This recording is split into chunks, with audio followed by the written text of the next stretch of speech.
We are the OFAR team from Cosumnes River College. We share a vision of empowering all our students to succeed in an academic world where the structure of scholarship, teaching, and assessment is constrained by Eurocentrism and white supremacy. We have done this through diversifying the people represented in our course content and incorporating intersectionality in our course material so that each of our students can see themselves as valued members of a community of scholars.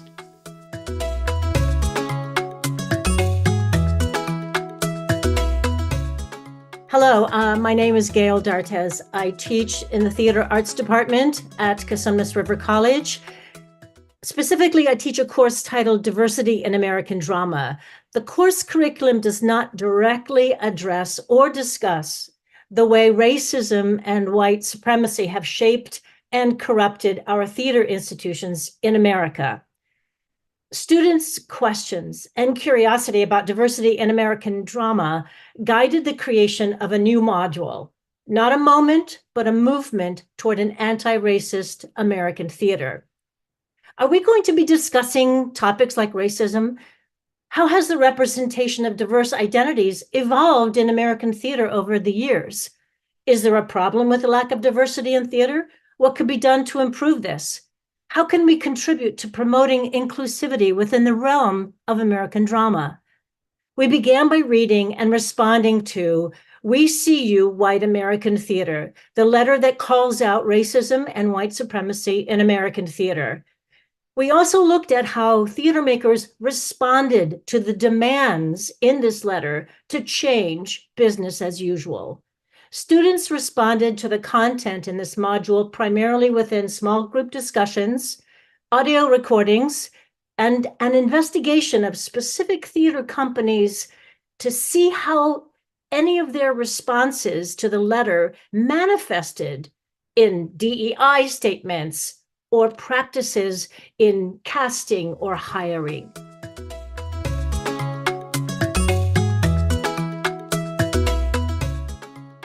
My name is Fayrouz Ahmed Ramirez. I teach English 300 College Composition, and this is my Open for Anti-Racism showcase. How did my instruction and students' voices and personal research help fill in gaps of truth and knowledge in the English classroom? Many authors' works centered in English classes are Eurocentric and ethnocentric, representing authors and narratives with a white Western colonizer gaze. Traditional English curriculum has failed to center the voices and lived experiences of the students we are serving. Further, mainstream reporting news consistently presents facts without reporting nuance and complexity, specifically when discussing controversial topics such as race, immigration policy, and war. So how might oral history stories illuminate truth and knowledge? The Solidarity Project, Preserving an Oral History Story, allowed students to explore this question. After reading and discussing ethical considerations for conducting oral history interviews, students had the options of representing their personal family history juxtaposed against what has already been said or documented, not documented, about their personal histories, to add nuance and complexity to their personal stories.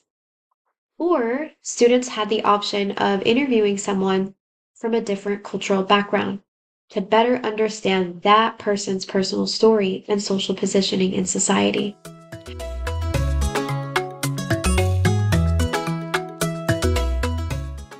Hi, I'm Greg Beyer, and I teach history at Cosumnes River College. For my OFAR project, one of the things I'm doing is having my students attach their personal identity to the summative assessment that I do in my class.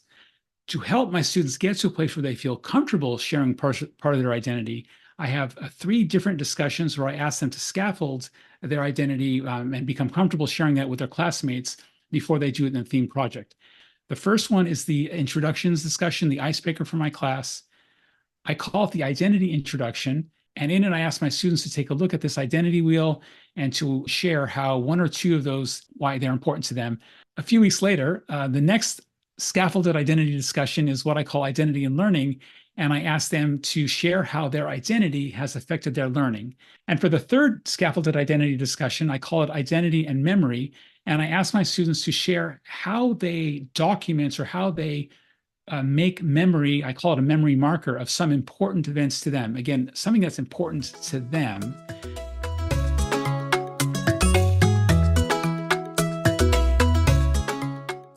So, hello, my name is Noah Gardner, and this was my shotgun approach to OFAR. Many students come into non-majors biology thinking that they hate science, that science isn't for them. So I took a multifaceted approach to centering my students and their identity. I sought to have them this semester not only do science themselves, but also to see why this was, that science has been gatekept by the old guard for centuries and used as a tool of oppression to maintain white supremacy. I sought to make the social issues in biology entrenched into discussions of all topics. Further, I wanted to give students the chance to do some course creation themselves, not only by rewriting some old quiz questions of mine, but also by generating H5P content on Lever Studio, which are now embedded into learning modules for their peers and for future students. Finally, we put these skills together to have students talk about these topics from an informed, scientific perspective. After students practiced plenty talking science to each other, I had students try to practice engaging with someone who is misinformed. That is really hard, I know. And the hope is to empower students by giving them a skill, reading, writing, and talking science that they'll take with them from non-majors biology.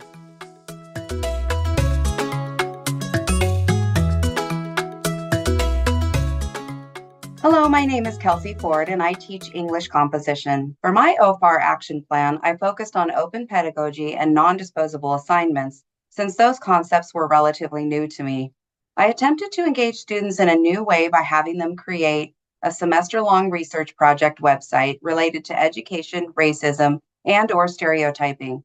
My hope is that students will be excited about creating something that combines both visual and written work in a website form that they can share with others within our classroom and beyond. Here is a sample of one of those projects. This project focused around the disparity in infant mortality rates between Black and white women. On the home page, we see the overall claim for the research project, as well as some background on the issue. Each of the subsequent pages develops a particular segment of the research project. On the Why It Matters page, there are 3 evidence-based premises about why this issue is important. On the Attempted Solutions page, the student discusses how the current approaches to this issue are falling short. And on the My Solution page, the student offers a possible proposal for how to address the issue. Lastly, on the Sources page, the student provides her annotated bibliography, a works cited section, and a summary and response essay based on one of her sources. In addition, the About Me section showcases the student's interests and her literacy narrative essay from the beginning of the semester. Such a project has allowed students to share their research with the rest of the class, resulting in class discussions about anti-racist issues that the students care about.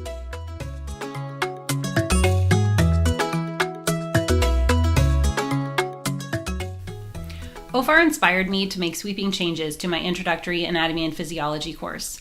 I created a liquid syllabus using more inclusive language, used more student-centric course policies, wrote my own kind of textbook using Canvas pages and supplementing with an OER textbook, and I populated the course with examples reflecting the diversity of my students and their interests. I also developed more non-disposable assignments, including those that utilize metacognition or open pedagogy, and converted my summative assessment into a group project.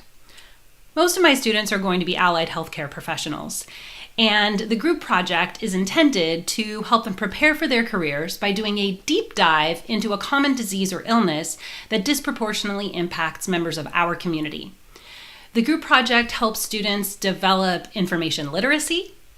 It also helps students develop patient education materials, such as this infographic one group developed on obesity. Students are also asked to develop social media posts that explored the disproportionate impacts of a disease on certain groups, as well as biases that can affect the diagnosis and treatment of those diseases. And here we see an example of one of the social media posts that our that one of the groups developed this semester. Totally blown away. I plan to use these deliverables from the group project as learning objects for future semesters. Although asynchronous online group work is a challenge, students tell me that they felt the greatest connection to me and their classmates while working on the group project. I hope that they apply what they learned during my course to their future role as advocates for equitable and unbiased healthcare.